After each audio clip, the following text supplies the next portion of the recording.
من كام يوم صحينا على خبر هز البيوت المصرية. قرار رسمي بحظر لعبة روبلوكس في مصر. الخبر ده نزل زي الصاعقة على الأطفال والمراهقين، لكنه كان بمثابة تمهيدة ارتياح لآلاف الآباء والأمهات. السؤال اللي فرض نفسه فورا: هل هي مجرد لعبة مكعبات ملونة، ولا احنا قدام فخ رقمي متفجر؟ وليه مصر أخدت الخطوة دي دلوقتي بالذات؟ هل الموضوع متعلق بالأخلاق بس، ولا في أبعاد تانية مرعبة احنا مش شايفينها؟ والأهم من ده كله، هل روبلوكس هي أول لعبة قاتلة تدخل بيوتنا؟ أهلا بيكم في حلقة جديدة من سطر حضارة. النهاردة هنفك شفرة الألعاب الخطيرة من عصور الدم لحد عصر الميتا، وده لأن لكل سطر أثر ولكل حضارة قصة.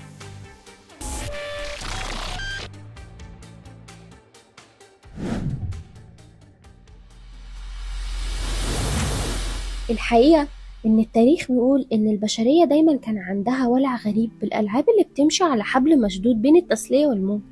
فعشان نفهم ليه روبلوكس بتمثل تهديد، لازم ندرك إن غريزة اللعب بالخطر محفورة في الحمض النووي البشري من زمان. فلو رجعنا بالزمن آلاف السنين، هنلاقي إن الألعاب ما كانتش دايما بريئة. في روما القديمة وتحديدا في القرن الثالث قبل الميلاد ظهرت ألعاب المصارعة أو المبارزة Gladiatorial Games. الموضوع ما كانش مجرد اتنين بيضربوا بعض، دي كانت منظومة سياسية واجتماعية كاملة. اللعبة دي كانت بتتم في الكولوسيوم، وكان الهدف منها تخدير الشعب الروماني وتدريبه على رؤية الدم بدون فزع.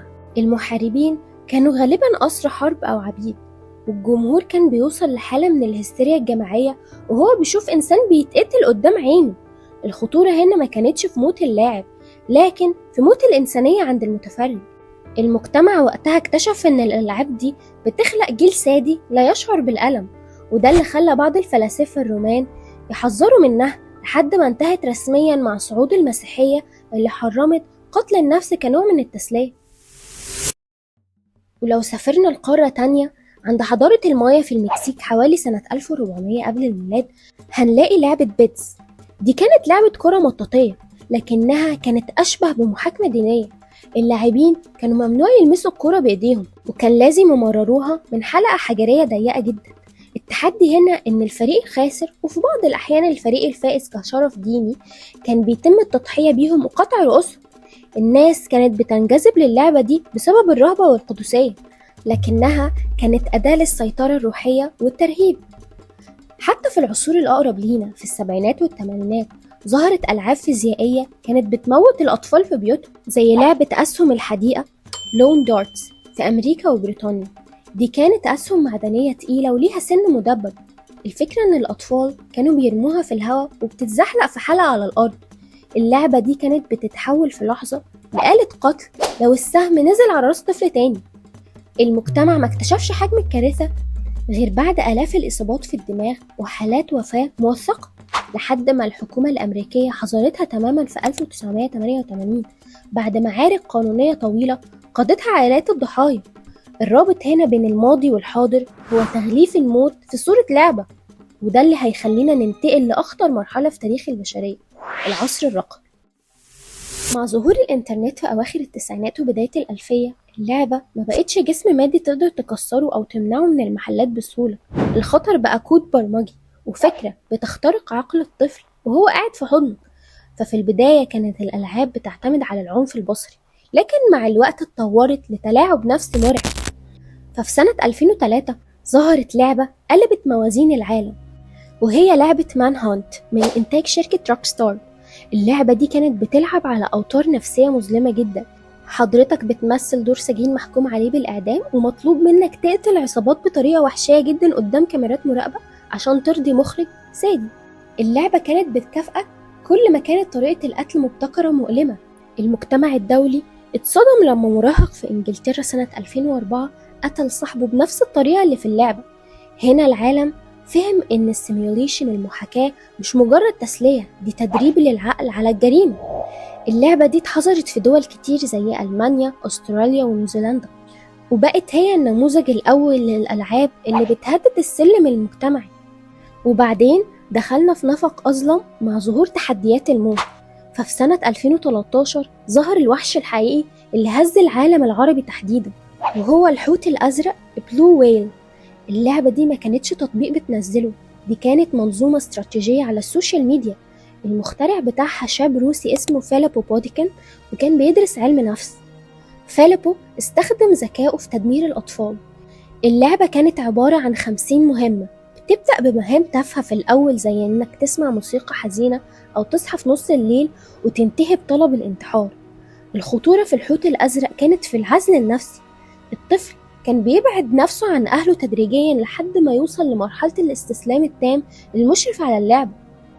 فيليبو قال كلمة صادمة في التحقيقات: أنا بنظف المجتمع من النفايات البيولوجية. اللعبة دي كانت السبب في انتحار مئات المراهقين حول العالم، وحظرها كان صعب لأن ملهاش سيرفر واحد تقدر تقفله، دي كانت عدوى فكرية. ولأن العصر الرقمي مش بيرحم، ففي سنة 2015 ظهر تحدي تشارلي وبعدها مومو. ومومو تحديدا كانت بتستخدم صور مرعبة لتمثال ياباني وتتواصل مع الأطفال عبر واتساب. اللعبة كانت بتهدد الأطفال إنها هتأذيهم أو تأذي أهلهم لو ما نفذوش طلبات معينة. المجتمع حس بالخطر لما بدأت حالات ذعر جماعي تظهر في المدارس. الحقيقة إن مومو كانت بتستغل ثغرة في عقل الطفل، وهي الخوف من المجهول. وبالرغم من إنها اتحظرت تقنيا، إلا إن أثرها النفسي فضل موجود وسهل الطريق لظهور عملاق جديد اسمه روبلوكس. ودلوقتي لازم نغوص في أعماق روبلوكس. عشان نفهم اللعبة دي لازم نرجع لسنة 2004 لما ديفيد بازوكي وإريك كاسل بدأوا يصمموا حاجة اسمها داينابلوكس، واللي اتغير اسمها لروبلوكس وظهرت للنور رسميا في 2006. الفكرة في البداية كانت عبقرية وبريئة جدا، منصة بتعلم الأطفال البرمجة والتصميم باستخدام لغة برمجية بسيطة اسمها لوا. فالطفل مش بس بيلعب، ده بيصنع لعبة بنفسه ويشاركها مع العالم. لكن العبقرية دي كانت هي الثغرة، ومع الوقت المنصة كبرت جدا وبقت بتضم ملايين الألعاب جواها. وبما إن المنصة بتعتمد على محتوى من صنع المستخدمين، فالسيطرة عليها بقت شبه مستحيلة. الأهل في البداية لاحظوا إن ولادهم مدمنين للعبة، مش بس عشان اللعبة، لكن عشان المكانة الاجتماعية جوه اللعبة. عشان نفهم ليه الطفل بيتمسك بروبلوكس كأنها حياته، لازم ندخل جوه عالمها ونشوف الطفل بيعمل ايه أول ما بيفتح الابليكيشن. روبلوكس مش مجرد لعبة بتدخل تخلص ليفل وتطلع، هي يونيفرس أو كون موازي. أول حاجة بيعملها الطفل هي بناء الأفكار، ودي هويته الرقمية. الطفل بيقضي ساعات طويلة قوي يختار شكل الجسم، لون البشرة، الهدوم، وحتى المشية بتاعته. الأفاتار ده مش مجرد عروسة، ده أنا التانية بتاعت الطفل اللي بيتباهى بيها قدام صحابه. وهنا بتبدأ أول مرحلة من مراحل الارتباط العاطفي، لأن الطفل بيحس إنه ملك في عالم بيتحكم في كل تفاصيله. بمجرد ما بيخلص الأفاتار بيلاقي قدامه ملايين التجارب مش الألعاب. الطفل بيدخل في أنواع مختلفة تماما من الأنشطة. أول حاجة ألعاب المحاكاة أو الرول بلاي، ودي الأشهر زي Adopt Me أو Brookhaven. هنا الطفل بيمثل دور حقيقي، ممكن يكون أب، أم، أو طفل، أو حتى صاحب بيته عربية. بيبني بيته، يفرشه، يشتري حيوانات أليفة نادرة، وبيعيش حياة كاملة ناقصها بس الواقع. هو هنا مش بيلعب، هو هنا بيعيش. تاني حاجة ألعاب الأوبي Obstacle Courses، ودي ألعاب بتمارس فيها مهارات القفز وتخطي العقبات الصعبة. الطفل بيحس فيها بتحدي كبير مع كل مرحلة بيعديها، ويقدر يشوف ترتيبه العالمي وسط اللاعبين، وده بيخلق عنده هوس الإنجاز. تالت حاجة ألعاب التايكون، ودي بتعلم الطفل بشكل ظاهري ازاي يبني مصنع أو مطعم من الصفر ويجمع فلوس ويطور المكان. لكن الأهم من ده كله إن روبلوكس في الأساس هي منصة تواصل اجتماعي متنكرة في شكل لعبة. الطفل بيدخل يتمشى في الميادين الافتراضية وبيقابل ناس من كل أنحاء العالم، بيعمل شات معاهم وبيبعت طلبات صداقة، وبيدخل في جروبات أو عصابات افتراضية. اللعبة بتوفر ليه المجتمع بديل، بيحس إنه مسموع ومشهور ومؤثر. الطفل كمان بيتعرض للإغراء اللي هو اسمه اقتصاد روبلوكس. الطفل بيشوف أصحابه معاهم هدوم أو حيوانات نادرة، فبيبدأ يسعى ورا العملة اللي اسمها روبوكس.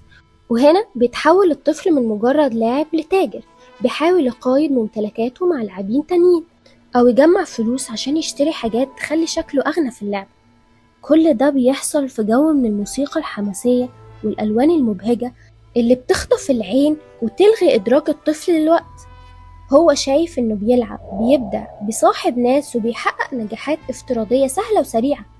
لكن وسط زحمة الألوان دي وما بين ملايين الغرف البريئة بتبدأ تظهر الشقوق السوداء اللي الأهل مش شايفينها، واللي بتتحول مع مرور الوقت لمصيدة مرعبة. لكن هل سألت نفسك قبل كده مين اللي صمم البيوت دي؟ ومين الشخص اللي ابنك بيعمل معاه شات وهو مبهور بشكل الأفاتار بتاعه؟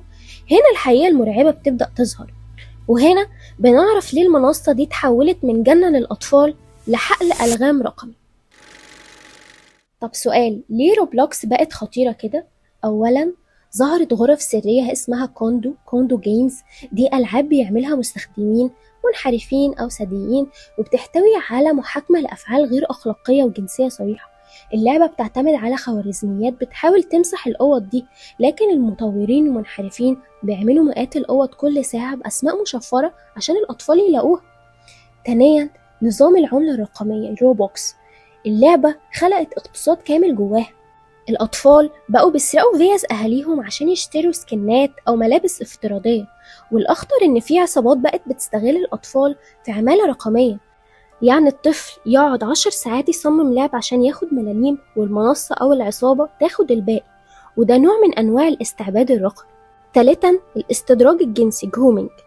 المنصة فيها شات مفتوح، المتحرشين بقوا بيدخلوا يصطادوا الأطفال ويوهموهم إنهم أصحابهم، وينقلوا الكلام لبرامج تانية للواتساب مثلا عشان يبدأوا الابتزاز. فالحظر ما كانش تعنت، كان درع لصد هجوم ناعم بيستهدف تشويه عقول جيل كامل مش مدرك هو بيتعرض لإيه. الخطر دلوقتي ما بقاش مجرد لعبة اتحظرت، لأن في وحش أصلا موجود وهو ال VPN. بمجرد ما اللعبة اتحظرت في مصر، بدأ أطفال كتير وللأسف بمساعدة بعض الأصدقاء إنهم يتعلموا إزاي يفتحوا اللعبة عن طريق ال VPN.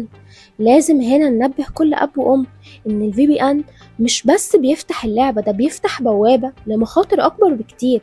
فلما ابنك يستخدم ال VPN مجاني، هو بيسمح لشركات مجهولة إنها تراقب كل الداتا على الموبايل بتاعه وتسرق الصور والمعلومات الشخصية.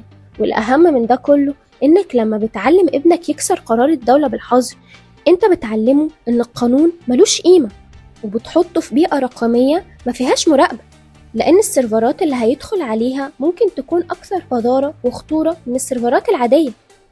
فالموضوع ما بقاش ينفع في المنع العنيف وبس، لازم يكون في حوار. اشرح لابنك إن اللعبة دي اتحظرت عشان في ناس وحشين عاوزين يسرقوا فلوسنا أو يضحكوا علينا. لازم تملى وقت فراغه ببدايل. احنا جيل اتعود إن الموبايل هو المربية، وده أكبر غلط. ابدأ شارك ابنك بألعاب حقيقية، رياضة، قراءة، أو حتى ألعاب فيديو أوفلاين آمنة ومعروفة المصدر. الرقابة الأبوية لازم تكون ذكية، يعني لازم تكون عارف كل أبليكيشن على موبايل طفلك بيعمل إيه ومين اللي بيكلم ابنك.